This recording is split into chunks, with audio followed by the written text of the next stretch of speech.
Ano yung realization mo about tungkol sa preaching ni ating pastor? Yung realization ko na yung blessing na word pala is subjective. So, minsan kasi ang thinking natin, di ba, kailangan kapag bless ka, nakukuha mo lahat ng gusto mo. Which is, sabi ni Pastor Jason is, hindi pala ganun yun. Tignan mo lang yung mga bagay na meron ka and makikita mo na, ay grabe, bless ka pala. Kasi dati naman talaga wala tayo ng mga bagay na yun. And ang sarap lang sa feeling na ma-realize na grabe pala yung blessing na binibigay sa atin ni Lord. And kailangan lang natin na ma-appreciate yung mga bagay na yun. Kasi meron naman talaga tayo ng kailangan natin. And yun si Jesus, syempre.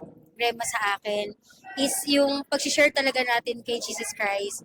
Yun talaga yung pinaka-great purpose na pagkatawag sa atin ng Lord. Yan. So isa din sa mga nagrema at saka na-realize ko na mismo yung testimony kasi natin yung mag-speak sa mga tao kung gaano tayo ka-bless at kung paano inaayos ng Lord yung buhay natin. Actually, it's a testimony na binibless talaga tayo ng Lord. Sharing the gospel pala is through word, and second one is through your life with the testimony na kahit hindi ka nagsasalita, you are sharing the gospel. Yung buhay na patotoo, kumbaga, yung word ni Lord says.